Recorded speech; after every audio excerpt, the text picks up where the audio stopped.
Pakiramdam ko po sa Protege na nagbibinata na po ako. Kaya ako na po mag-alaga sa aking sarili. Mga Cebuano, nangayag og suporta ninyo, tsaka og prayers. Bigay ako ng best na performance ko ngayong Sunday.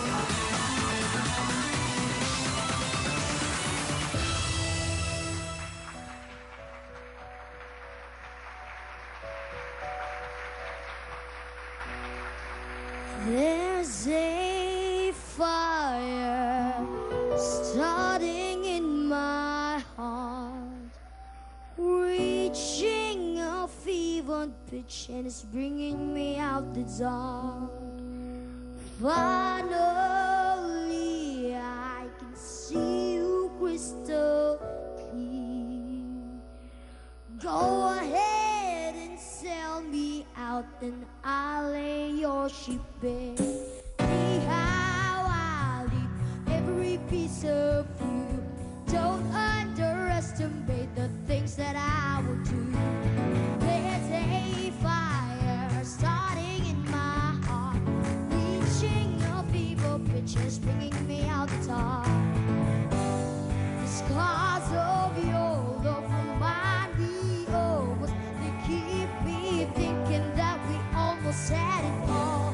The scars of your love, they leave me breathless. I can't help feeling we could have had it all. Golden in the deep, you had my heart inside of your head, and you played it to the beat. Yeah,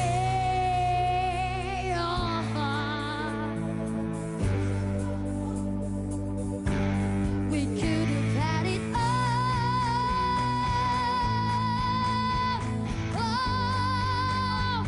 yeah, we could have had it all.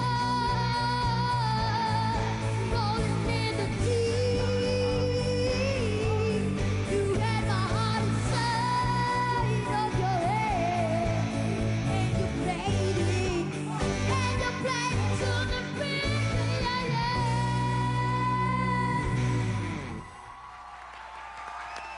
Wow! Now, how about that for a first live performance, Nomer?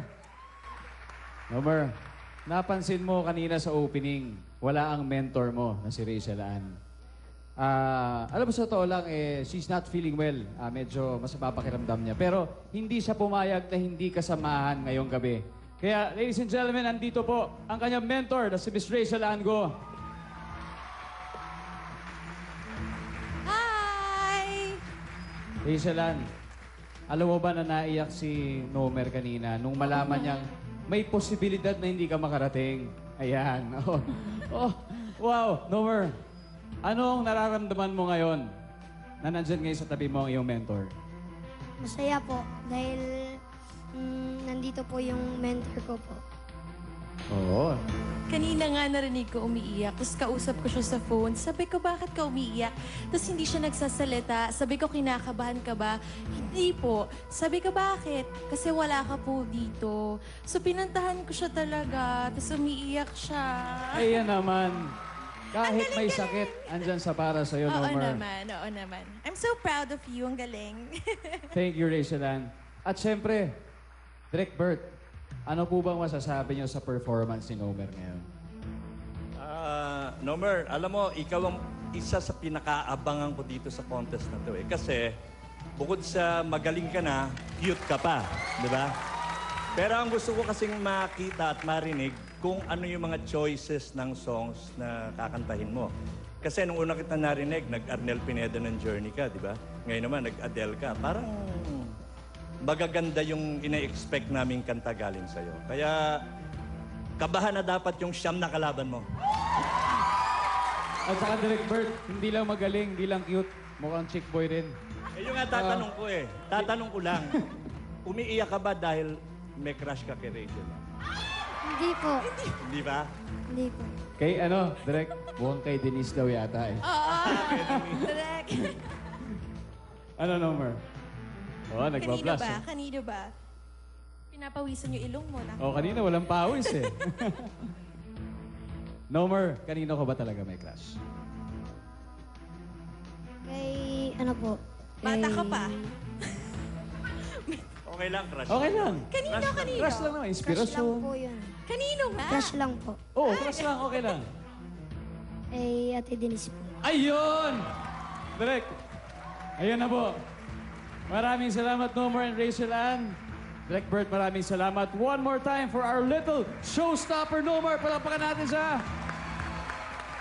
Ngayon naman, let's check out kung anong kaganapan sa World Wide Web through the Protege Hub with our journey host. Wala iba kundi si Mr. Ogie Alcacid. Kuya Ogie, kamusta ka dyan?